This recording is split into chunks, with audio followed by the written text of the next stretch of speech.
Hi friends, Living Fit with Laura on this beautiful, beautiful, snowy, cold day. As always, we say this is the day my Lord has made. I will rejoice and be glad. We have decided to be glad.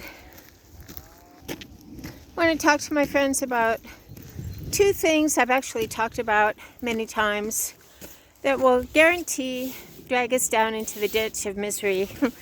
So I was cleaning and going through a box and found some old emails and some old letters and found my mini tape recorder of all the phone interviews I'd had when I was back in Seattle. I was deleting most of them. I need to use that little recorder for being a personal trainer council team member and recording the meetings. We need to ditch the past. As I was deleting these phone interviews, I was taken back to very painful years in my past. Okay, the key word here is past, in which I was pounding the pavement, competing against 200 or 300 candidates for a contract job that may last 3 or 6 months if I'm lucky. In greater Seattle area, it's very typical for the larger biotech companies to cycle contractors through to save money. They do that when there's an issue or problem with regulatory or audit or product or safety, and rather than have the direct hires deal with it, there's a tendency for us as humans to become complacent if we have it really easy. So my experience was that the direct hires who are well paid, I observed a great amount of complacency. So I would be brought into large companies to solve major problems so that they could pass an audit, or they failed an audit and they wanted me to fix it. But as a contractor, I never had permanence. So listen, and then I noticed I was feeling really, really down. What we think about and what we chew about all the time manifests in our lives. This was a long time ago. I have a great job now. It's an ideal situation for me. I've attained a wonderful group of colleagues. I work in aerospace quality testing parts for airplanes, helicopters, and drones. I have my own workbench. We must ditch the past. I made the mistake of listening to the interviews. I actually was impressed with how well I was answering questions, but we must ditch the past. I went ahead to delete the other interviews without listening to them because it's ancient history. We must continue moving forward to those things that lie ahead, putting behind us those things that lie behind. There's a reason why our front windshield is very large compared to our rearview mirror. And if we look in the rearview mirror while we're driving, we will crash. So we have to ditch the past. I was also impressed with what a beautiful blessing my current job is. In comparison to the cutthroat, competitive environments that I had in large corporation, being surrounded by a lot of egomaniacs that were too focused on themselves rather than the product of the company, hence the reason I would be brought in to fix the problem. So listen, we have to ditch the past or we will surely get pulled backwards into a spiral of muck. We ditch the past, we continue moving forward.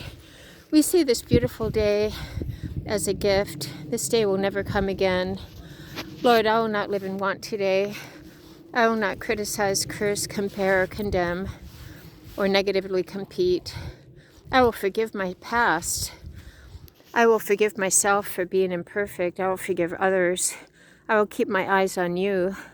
Only you. You're the creator of the universe. You have given me life. You're the bread of life and the living water. I will be powerful, passionate, productive, live with purpose, and live in the present. And as our circumstances change, 3 weeks ago I lost my mother. My life is totally different, yet it is the same in many ways, routine-wise. As we face change, which is inevitable in this earthly life, we accept, adapt, and accelerate forward to embrace a new normal. We accept, adapt, and accelerate forward to embrace a new normal. The mental health system and the clinics and the hospitals are full of people who are stuck. They are focused on depression, they're stuck on a past event or events, and no amount of quote-unquote counseling or psychiatric drugs will do the job that we need to do. We need to forgive, accept, and move forward. No drug can do that. I've talked a lot about narcissism. I've talked a lot about the fact that this culture encourages narcissism. I've talked about the necessity to separate ourselves from relationships that bring us chronic pain. Because why? We want to live well. We're not martyrs. There is only one Savior. We are not anyone's Savior. We can certainly listen. I believe one of my gifts is to listen, mentor, and assist those to make better choices. But I also have the character flaw of being really hard on myself and very self-critical. So I am certainly not one to play victim or blame anyone else for my problems. I actually don't have problems, now that I think about it. My only quote-unquote problem is having allowed narcissistic, self-absorbed people to steal my joy for far too long, and that is why we have to take our joy back. The source of our joy is our Creator, not reconciling a relationship with an individual who is 100% self-focused, because it's not going to happen. On this beautiful, beautiful day, we are grateful for this day. Look at this gorgeous sunrise. I had a bad day yesterday. I was feeling quite ill. I do have a heart condition which contributes, but we have to take a step back and remember that what we think about will manifest in our bodies. We are mental, physical, and spiritual. We do not worship other people. We do not worship ourselves or circumstance. Back in the days of Seattle, when I was pounding the pavement and trying so hard to get that ideal job, I realize now that I was maybe seeing a job as my savior, financial security as the answer. We need enough money, but many people see stuff or money as the answer, and they live very empty lives, distracted from the whole purpose of living. We can have full bank accounts, but be empty inside. What is the purpose of living? We are here because our Creator put us here. We are here to live out our purpose with our unique gifts and abilities to make another person's life better. Where will we go after we die? We will see our Savior face to face. Right now, though through a mirror dimly, we walk hand in hand with Him. But when our physical bodies pass away, we will see Him face to face. It is a wonderful way to live, to be free of our expectations of others, and also to be free of ugly, unpleasant behaviors of others, rather than get sucked into that psychodrama. We are free to be joyful because we don't engage in that. Our Creator is the source of our joy. On this beautiful day, I can see a beautiful bird and notice the sunrise. We are grateful for this day. We wipe the slate clean. We don't dwell in the past. We don't scroll social media and feel envious or compare our lives to other people. That's easy to do, comparing. There will always be people with easier lives on the outside, but we don't know what they're going on the inside. Social media is a trap for unhappiness. There's actually a mental illness called Facebook envy and Facebook depression. If you want to be depressed and dig yourself into a ditch of misery, get in the shade here, scroll social media and see what everyone else is up to. I encourage my friends once again to call people, to visit people in person, rather than have shallow relationships on Instagram, Facebook, Twitter. Those are not real relationships.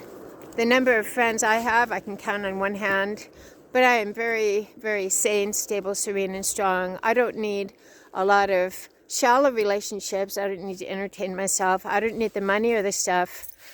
As long as I focus on my Creator, we get back on track, just as our GPS recenters when we go in the wrong direction when we're driving. We get back on track to the straight and narrow, to enjoy the steadfast joy and the peace that passes all understanding. Living Fit with Laura. Let's enjoy the peace that passes all understanding today. Let's get our exercise. It's very cold and snowing. I've got my snow boots on.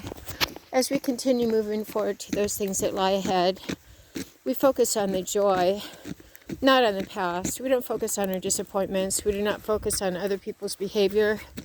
We do not wait for that narcissistic relative to wake up and get their mind off themselves. It's never going to happen. And plus, it's not our job to wait around. We need to live well, and so we continue moving forward.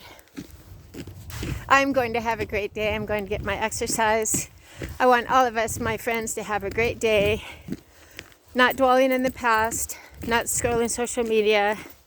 We must move forward with a clean mind, a pure heart, to live out our purpose, to make this world a better place.